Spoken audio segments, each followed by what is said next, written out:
பிரியமானவர்களே, ஆண்டவரும் அருமை இரட்சகருமா இருக்கிற இயேசு கிறிஸ்துவின் இனிய நாமத்தினாலே மற்றும் ஒரு நல்ல ஒரு காலை பொழுதிலே உங்களை சந்திப்பதிலே நான் அதிகமாக மகிழ்ச்சி அடைகிறேன். இந்த நாள் முழுவதுமாக நீங்கள் செய்கிற எல்லா காரியத்திலையும் கர்த்தருடைய கரம் உங்களோடு கூட இருந்து உங்களை ஆசீர்வதிப்பதாக. அன்பானவர்களே, ஒரு வசனத்தை வாசிப்போம். சங்கீதங்கள் புஸ்தகம் 113 சங்கீதம் 7-8 வசனங்கள் நான் உங்களுக்காக வாசிக்கிறேன். அவர் சிறியவனை புழுதியிலிருந்து தூக்கி விடுகிறார், எளியவனை குப்பையிலிருந்து உயர்த்தி விடுகிறார். அவர்களை பிரபுக்களோடும் தமது ஜனத்தின் அதிபதிகளோடும் உட்கார பண்ணுகிறார்.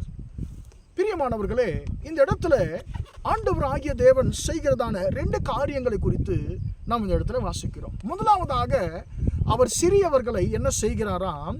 சிறியவனை புழுதியிலிருந்து தூக்கி எடுக்கிறாராம், எளியவனை குப்பையிலிருந்து உயர்த்துகிறார். நம்முடைய தாழ்விலிருந்து கர்த்தர் நம்மை உயர்த்துகிற தேவனாய் இருக்கிறார்.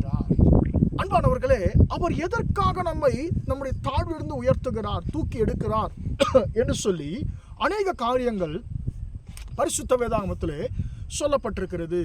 அன்பானவர்களே, எதற்காக என்று சொல்லி பார்க்கும்போது அடுத்த வசனம் சொல்லுகிறது, அவர்களை பிரபுக்களோடும் தமது ஜனத்தின் அதிபதிகளோடும் உட்கார பண்ணுகிறார்.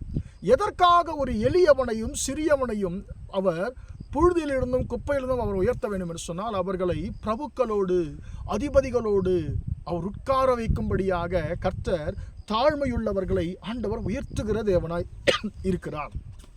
அன்பானவர்களே, நம்ம எல்லாருக்குமே நன்றாக தெரியும், சவுல் என்கிறதான ஒரு மனுஷனை குறித்து. அவர், எனக்கு அன்பானவர்களே, தன்னுடைய தொலைந்து போன தன் தகப்பனுடைய கழுதைகளை தேடுவதற்கு அவர் என்ன செய்கிறார் சொன்னால், தேடி வந்து கொண்டே இருக்கிறார்.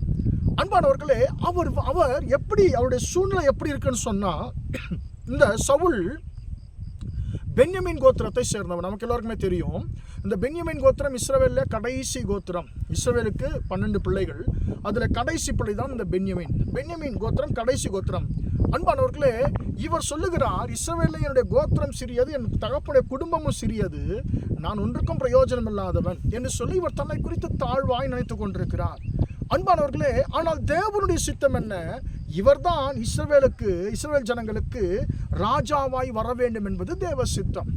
அன்பானவர்களே, கர்த்தர் தம்முடைய சித்தத்தை சாமுவேல் தீர்க்கதரிசியின் மூலமாக வெளிப்படுத்தும் பொழுது சொல்லுகிறார், என்னால் ஒன்றுமே செய்ய முடியாது, என் தகப்பனுடைய குடும்பம் சிறியது, என்னுடைய கோத்திரம் சிறியது, என்னை போய் இப்படிப்பட்ட வார்த்தைகளை இடத்துல நீங்க ஏன் சொல்றீங்க, நான் எதற்குமே பிரயோஜனம் இல்லாதவன் என்று சொல்லி இவர் தன்னை குறித்து ஒரு தாழ்வான மனப்பான்மையோடு தான் இவர் தன்னை குறித்து நினைத்து கொண்டிருக்கிறார். ஆனால் கர்த்தர் இவரை குறித்து என்ன சொல்லுகிறார்? கர்த்தருடைய தீர்மானம் என்ன இவரை குறித்து? நீ உன்னை குறித்து தாழ்வாய் நினைத்து கொண்டிருக்கிறாய், நீ ஒன்றுக்கும் பிரயோஜனப்பட மாட்டாய் என்று சொல்லி. ஆனால் என் மகனே, என் மகளே, இந்த தாழ்மை நிமித்தமாகத்தான் நான் உன்னை உயர்த்தப் போகிறேன். உன்னை நான் என் ஜனத்தின் அதிபதியாய் நான் மாற்றப் போகிறேன். உன்னை பிரபுக்களோடு உட்கார வைக்கப் போகிறேன். என் ஜனத்தின் அதிபதியாய் உன்னை நான் மாற்றப் போகிறேன் என்று சொல்லி ஆண்டவர் சொல்லி சவுலை கர்த்தர் ராஜாவாய் அவர் உயர்த்தினதை பார்க்கிறோம்.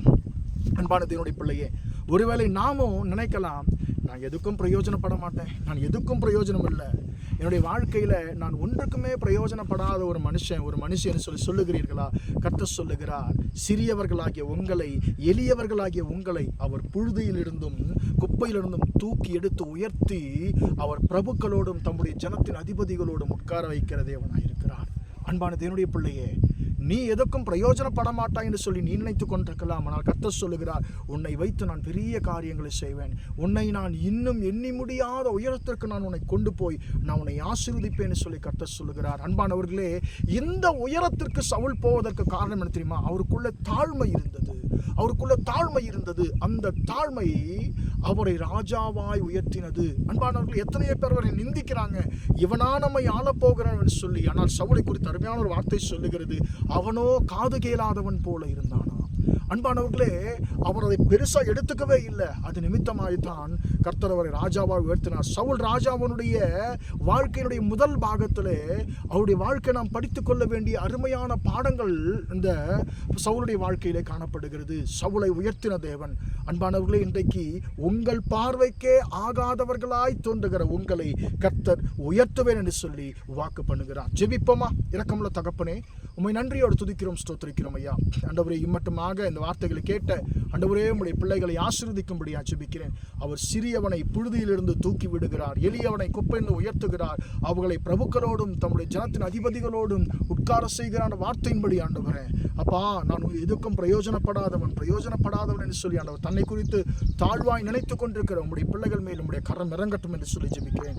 ஆண்டவரே, இந்த நாள் முழுவதுமாக உம்முடைய பிள்ளைகள் செய்கிற எல்லா காரியத்திலையும் ஆண்டவரே, நீர் கூட இருந்து அவர்களை ஆசீர்வதிக்கும்படியாக ஜெபிக்கிறேன். கர்த்தாவே ஆண்டவரே, அவர்கள் நினைத்து பார்க்க முடியாத உயரத்திற்கு உம்முடைய பிள்ளைகளை கர்த்தனை கொண்டு செல்ல போகிற உம்முடைய கிருபைக்காய் ஸ்தோத்திரம். இந்த நாள் முழுவதுமாக உம்முடைய பிள்ளைகள் செய்கிற எல்லா காரியத்திலையும் உம்முடைய ஆசீர்வதிக்கும் கரம் கூட இருந்து உம்முடைய பிள்ளைகளை ஆசீர்வதிக்கட்டும் என்று சொல்லி இயேசுவின் இன்ப நாமத்தில் ஒப்புக் கொடுத்து ஜெபிக்கிறேன் ஜீவனுள்ள நல்ல பிதாவே.